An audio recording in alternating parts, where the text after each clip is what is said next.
Good morning students. Economics का हम second chapter कर रहे थे, इंडियन इकोनॉमी 1950 टू 1990। तो इसमें हमने लास्ट टॉपिक कवर किया था मेजर्स और suggestions for improving backwardness of agriculture. आज हम इसका नेक्स्ट टॉपिक करेंगे पॉलिसीज़ ऑफ एग्रीकल्चर, कि कौन कौन सी पॉलिसीज़ बनाई गई एग्रीकल्चर की डेवलपमेंट के लिए। Many measures were taken for the development of agriculture. Agriculture की डेवलपमेंट के लिए बहुत सारे मेजर्स किए गए, जैसे कि हमने 5 ईयर प्लान बनाए। फर्स्ट 5 ईयर प्लान का मेन मोटिव ही क्या था? एग्रीकल्चर को डेवलपमेंट करना। तो the emphasis was laid on, main focus किसकी तरफ दिया गया? इंक्रीज ऑन कल्टिवेटेड एरिया, कि जो लैंड एरिया है जिसके ऊपर खेती की जा सकती है उसको ज़्यादा से ज़्यादा बढ़ाया जाए। सेकेंड, इंक्रीज इन प्रोडक्शन, कि हर एक क्रॉप की प्रोडक्शन क्या हो, मैक्सिमम होनी स्टार्ट हो जाए। ड्यूरिंग प्लान पीरियड, जो 5 ईयर प्लान पीरियड था, growth rate of agriculture is 2.7%। The area under cultivation increased and production also increased. उन 5 ईयर प्लान के ड्यूरिंग उस टाइम में प्रोडक्शन बढ़ी। ओके, प्रोडक्शन बढ़ी और कल्टिवेशन एरिया भी बढ़ा। Policies of agriculture main aim at increase in production, main aim था प्रोडक्शन को बढ़ाना। In it can be studied under 2 heads, इनको हम 2 हेड्स में डिस्कस करेंगे, इंस्टीट्यूशनल एस्पेक्ट और second is new agriculture strategy. First is institutional aspect, कि क्या क्या इंस्टीट्यूशनल एस्पेक्ट में चेंज लाया गया। The measures taken in organizational setup are called institutional aspect, जो ऑर्गेनाइजेशन से रिलेटेड होता है, मीन्स कैसे करने हैं, कौन कौन सी चेंजेस करने हैं, मतलब जैसे लैंड रिफॉर्म सिस्टम कैसा था, उनमें चेंज लाना हमने वहाँ पे डिस्कस किया था 5 ईयर प्लान के पीरियड में। तो देखो, first one is institutional aspect, it include land reform, tenancy reform, improvement of credit facility. Okay, कि बैंकिंग में क्या क्या चेंजेस लाए गए एग्रीकल्चर के डेवलपमेंट के लिए। अब हम डिस्कस करेंगे institutional aspect. First one is land reform. Land reform include all those changes in tenancy system, size of holding, and agriculture pattern, which increase farm output and create a just rural environment. First one is abolition of जमींदारी। देखो, पहले क्या था, 5 year plan के पहले, independence के बाद जमींदारी प्रथा famous थी, जमींदारी सिस्टम था, zamindari system has been abolished, उसको ख़त्म किया गया। Second, tenancy reform. Tenants are cultivator of land, जो टीनेंट थे वो कल्टीवेटर का काम, कल्टीवेशन का काम करते थे, वो ओनर्स नहीं थे। उनको भी बहुत सारी प्रॉब्लम्स फेस करनी पड़ती थी, कि अगर वो कल्टीवेशन करते हैं तो उनको कितना रेंट दिया जाए, कितनी उनकी पेमेंट करी जाए, उनकी सिक्योरिटी का, उनकी ओनरशिप का, तो ये बहुत सारी प्रॉब्लम्स उनको फेस करनी पड़ती थी। बट जब इंस्टीट्यूशनल एस्पेक्ट आए, फॉर्म्स आई, पॉलिसीज़ बनाई गई, तो इन सभी प्रॉब्लम को दूर किया गया। First one is regulation and fixation of rent. It was suggested that rent of land should B fix, तो ये डिसाइड किया गया जो भी टीनेंट्स हैं उनका रेंट फिक्स किया जाए। Planning commission had suggested that rent should not exceed more than 1/5 और 1/4 ऑफ टोटल एनुअल प्रोड्यूस। तो ये सुजेस्ट किया गया प्लानिंग कमीशन के द्वारा कि जो भी रेंट देना है, ओके, लैंड का, वो 1/5 और 1/4 या फिर 1/4 टोटल एनुअल प्रोड्यूस जितनी होगी उससे ज़्यादा ना हो। Second, security of tenure. The period for which the cultivator can cultivate the land is called tenure. The period, जितना समय वो कल्टिवेटर काम करता है, जितना समय, the period for which the cultivator can cultivate कर सकता है, the land is called tenure, वो पीरियड को हम बोलते हैं tenure, tenure period. The period should be fixed, ये पीरियड फिक्स होना चाहिए कि वो कितना टाइम कल्टीवेशन करेगा। And owner can not विक्ट the टीनेंट when ever he like, ऐसे नहीं होना चाहिए कि जब दिल किया टीनेंट को बुला लिया कल्टीवेशन के लिए, नहीं, उसका भी टाइम पीरियड फिक्स किया गया। First one is rent fix किया गया, सेकेंड इज उसका time period, tenure period set किया गया। Third is right of ownership. टीनेंट can be granted ownership right, तो उनको भी ओनरशिप राइट प्रोवाइड किए गए। they have cultivating, this is possible in 2 ways.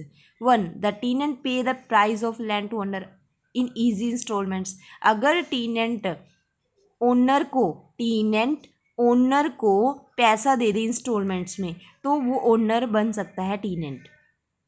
And second, government provide compensation to the land owner and transfer ownership of land to टीनेंट।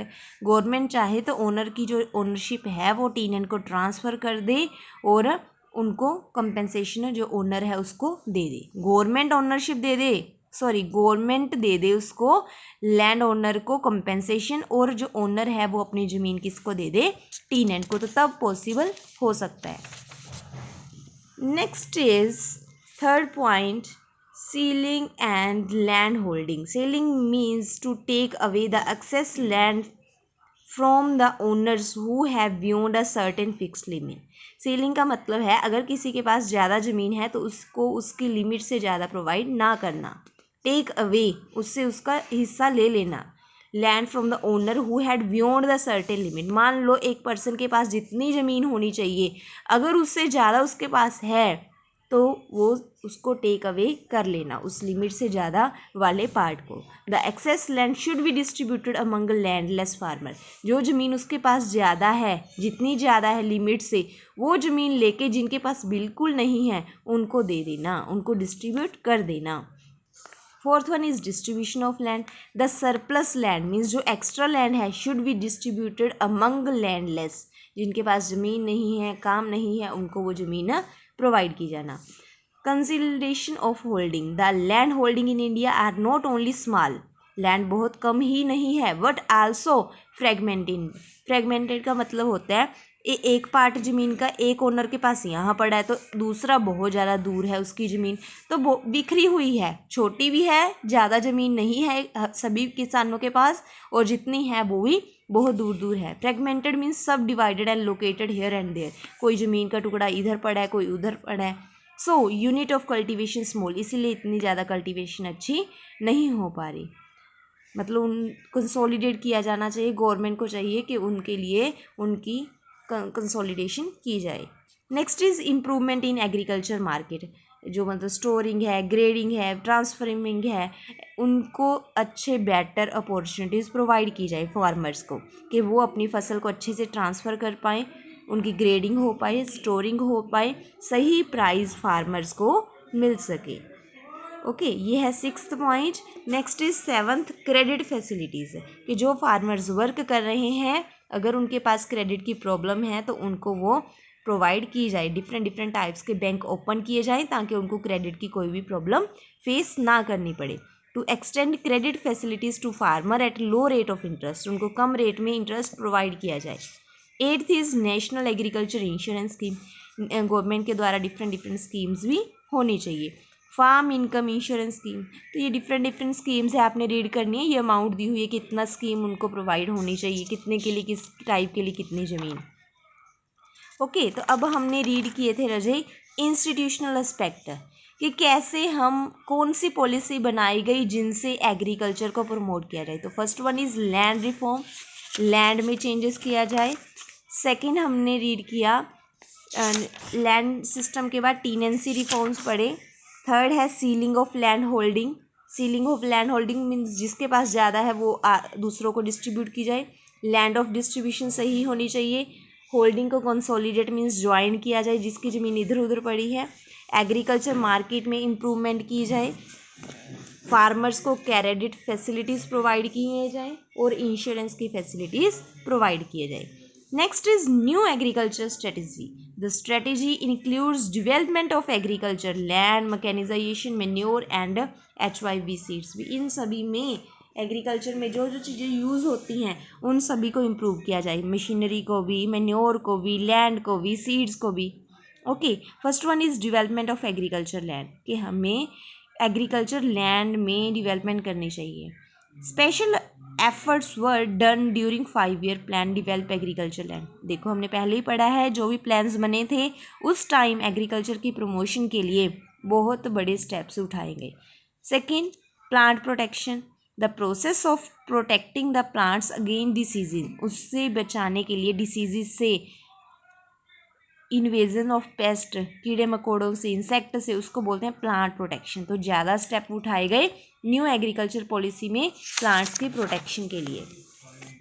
Third is use of HY seeds, तो पहले ही पता है आपको agriculture policy के during ये set किया गया कि अच्छी क्वालिटी के HYV सीड्स ही यूज़ किए जाएँ। मोर यूज़ ऑफ फर्टिलाइज़र, ज़्यादा से ज़्यादा फर्टिलाइज़र केमिकल्स का यूज़ किया जाए। मोर इरीगेशन फैसिलिटी, इरीगेशन को इम्प्रूव किया गया। मैकेनाइजेशन, मशीनरी का यूज़ किया गया। एनिमल हस्बेंड्री को इम्प्रूवमेंट किया गया, जो बीमार थे पशु उनको सही किया गया। साइंटिफिक कल्टीवेशन शुरू कर दी गई। Increase in area under cultivation, cultivation area land को इंक्रीज़ किया गया। ओके, तो ये थी रजी न्यू इकोनॉमिक स्ट्रेटेजी, जिसमें मतलब मशीनरी को बढ़ाया गया, मैन्योर को अच्छा, इरीगेशन को अच्छा, वाटर फैसिलिटी अच्छी, लैंड सिस्टम अच्छा, सीड्स अच्छे। तो ये न्यू इकोनॉमिक पॉलिसी के अंडर मेजर्स लिए गए। ओके स्टूडेंट्स, ये थी रजे पॉलिसीज़ ऑफ एग्रीकल्चर। पहले तो इंस्टीट्यूशनल एस्पेक्ट किए हमने, सेकंड न्यू एग्रीकल्चर पॉलिसी। तो आपने ये पॉलिसीज टॉपिक अच्छे से लर्न करना है। नेक्स्ट टॉपिक जो है आपका ग्रीन रेवोल्यूशन। ग्रीन रेवोल्यूशन आपने खुद रीड करना है।